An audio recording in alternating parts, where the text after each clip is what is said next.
अब इसको समझते हैं। हालांकि बहुत आसान है, पहले से ही जान रहे हो सब कुछ, कोई इतनी बड़ी चीज है नहीं।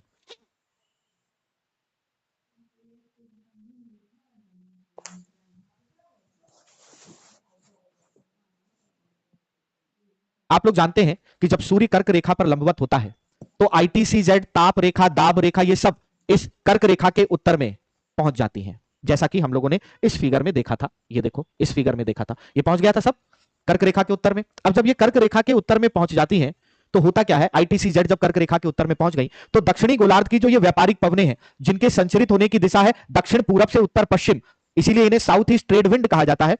तो ये दक्षिणी गोलार्ध की व्यापारिक पवनें जो सामान्यतः कभी भूमध्य रेखा को, इक्वेटर को पार नहीं करती है, अब ये इक्वेटर को पार कर जाती है। क्यों?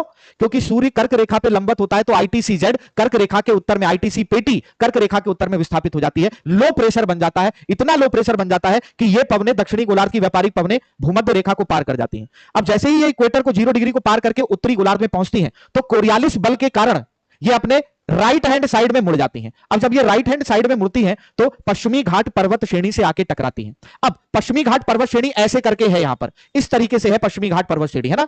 तो अब जब ये पवन आती है तो बंगाल की अरब सागर से इन्होंने जल लिया, आके चढ़ी, जैसे ही चढ़ी ठंडी हो गई, बादलों का निर्माण हुआ तो पश्चिमी घाट के पश्चिमी ढाल पर ये खूब वर्षा कराती है, लगभग 400 से 250 सेंटीमीटर। अब लगेगा सर आप 250 से 400 बोलिए, 400 से 250 क्यों बोल रहे हैं? नहीं, मैं सही बोल रहा हूं। क्यों सर? क्योंकि जैसे जैसे इस तटीय मैदान में ये बढ़ती जाती है तो तट के सहारे ज्यादा, और जैसे जैसे तटीय मैदान से पश्चिमी घाट की तरफ चलती जाती है वैसे वैसे वर्षा की मात्रा कम।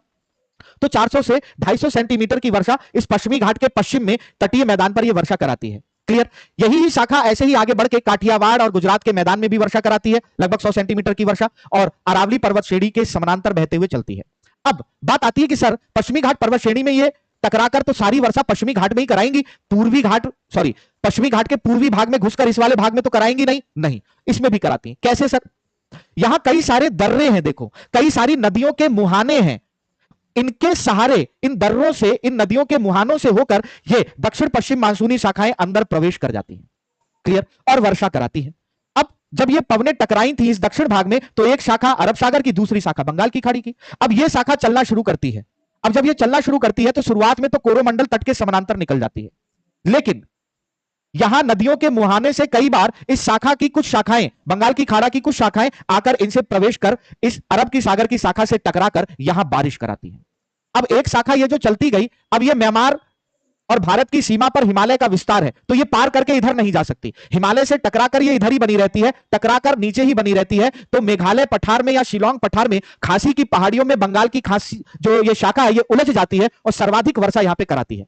अब यही ही शाखा हिमालय से टकराकर जाना तो उधर चाहती है, लेकिन भैंस की तरह रगड़ते हुए हिमालय के गिरपदीय क्षेत्रों से रगड़ते हुए बिहार, उत्तर प्रदेश, उत्तराखंड में आकर बारिश कराती है। और ये बंगाल की खाड़ी की शाखा अरब सागर की शाखा से आके हिमाचल प्रदेश और उत्तराखंड में शिवालिक हिमालय से आके टकराती है और खूब यहां पर वर्षा कराती है। तो इस तरीके से यह दक्षिण पश्चिम मानसून काम करता है।